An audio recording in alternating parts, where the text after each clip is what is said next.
안녕하세요, 여러분. 타연이입니다. 오늘은 9월 30일 화요일이고요.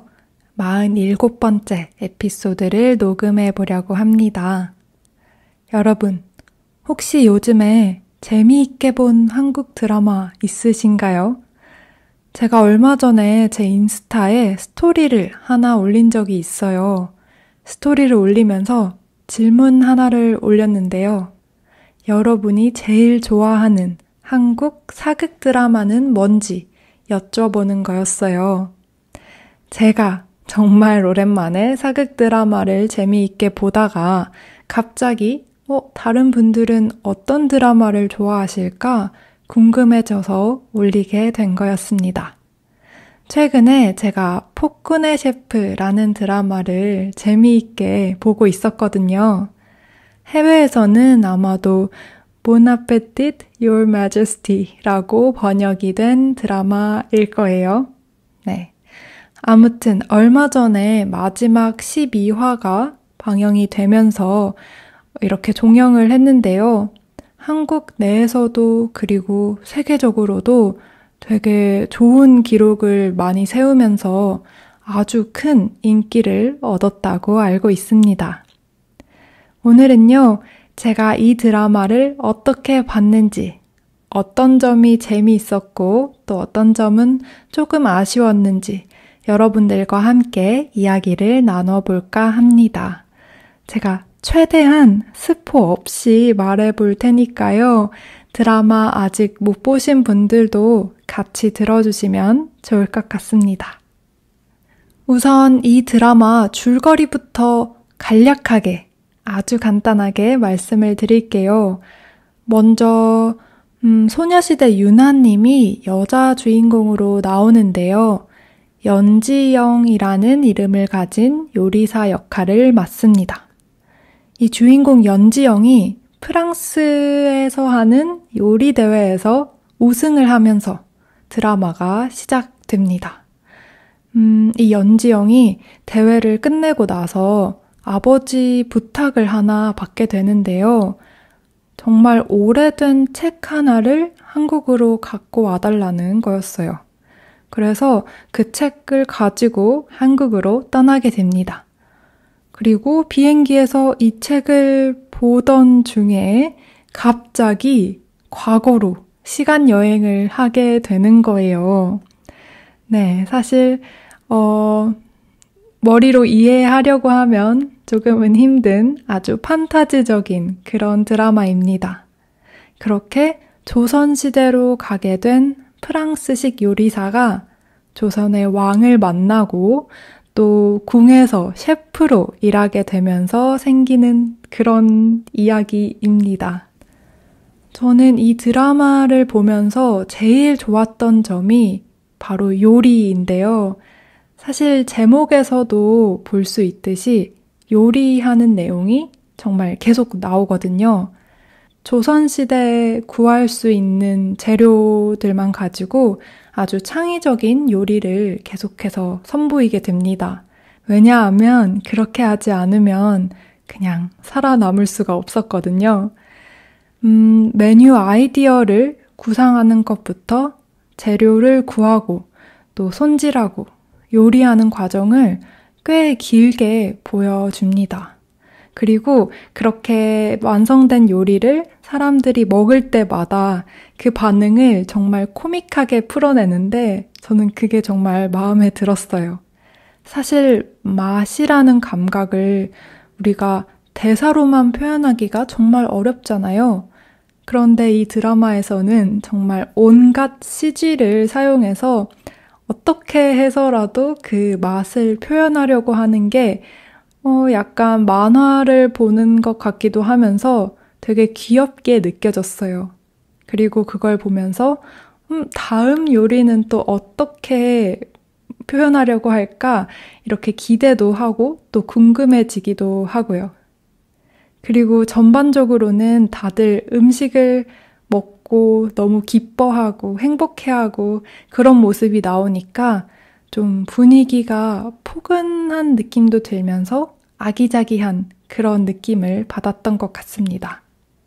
그리고 그렇게 나오는 요리들의 경우에는요, 옛날 궁중 음식을 그대로 다룬 게 아니었고, 조선이라는 배경에서 프랑스 요리를 접목해서 만들어낸 거였어요. 사실 저는 궁중 요리도 잘은 모르고 프랑스 요리도 잘 아는 건 아닌데요.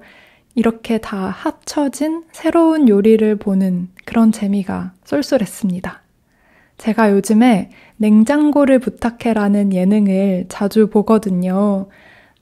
영어 제목으로는 아마 Chef and My Fridge라고 알고 있고 아마 인기가 꽤 많은 것 같아요.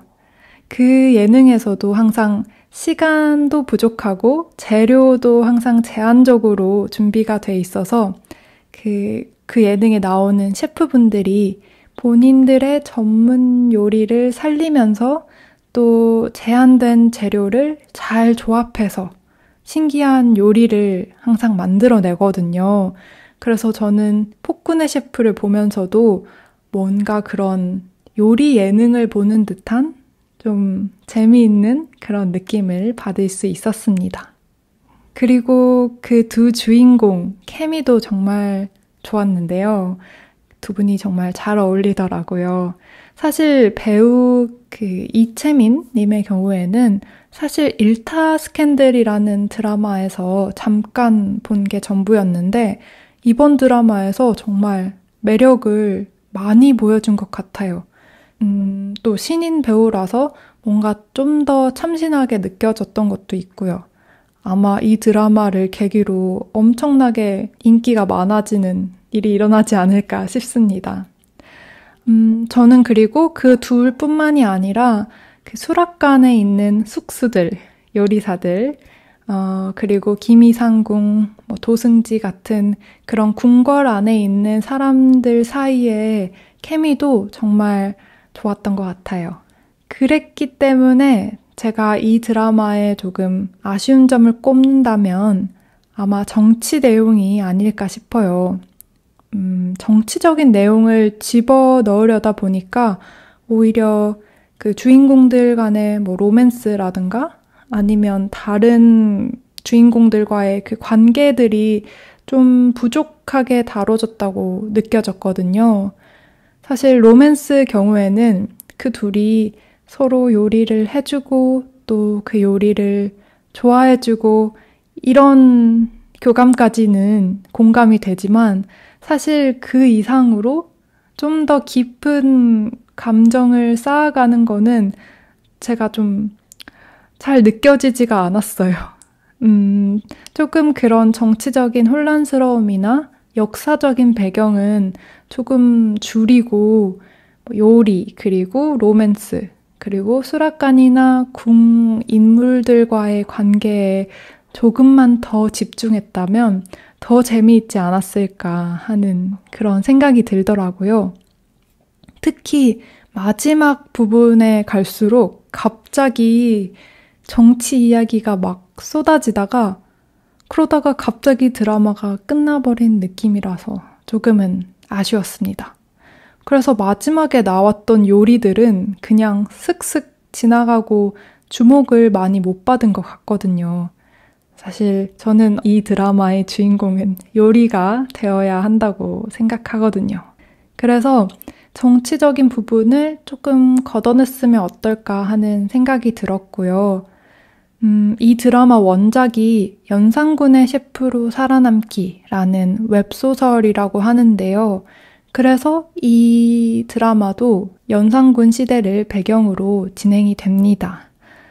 그런데 제 개인적인 생각으로는 굳이 그 연산군이라는 설정을 가져가지 않아도 괜찮지 않았을까 그런 생각이 들었어요.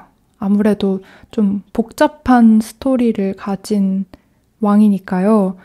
그냥 가상의 왕을 만들었어도 괜찮을 것 같고 아니면 12화가 아니라 한 16화 정도의 조금 더 긴 호흡의 드라마로 만들었으면 조금 더 내용이 균형감 있지 않았을까 그런 생각도 들었습니다.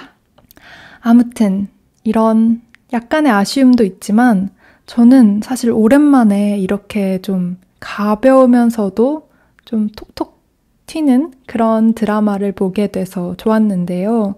이 드라마를 보신 다른 분들은 어떻게 보셨는지 생각이 궁금하네요. 저는 요즘에 이거 말고도 은중과 상연이라는 다른 드라마도 챙겨보고 있어요. 정말 성격이 다른 드라마인데, 이 드라마의 경우에는 사실 한 번에 15편 에피소드가 다 공개됐는데도, 하루에 하나 정도밖에 못 보고 있는 그런 드라마예요. 왜냐면 한 편 볼 때마다 꽤 감정 소모가 있거든요. 좀 무겁고 볼 때마다 생각이 좀 많아지는 드라마라서 이것도 한 번 보고 나서 이야기를 나눠봐도 재미있을 것 같습니다. 그리고 저는 사실 내일부터 부모님이 미국에 오셔서 추석 연휴를 같이 보내게 됐습니다. 곧 10월 6일이 추석이잖아요.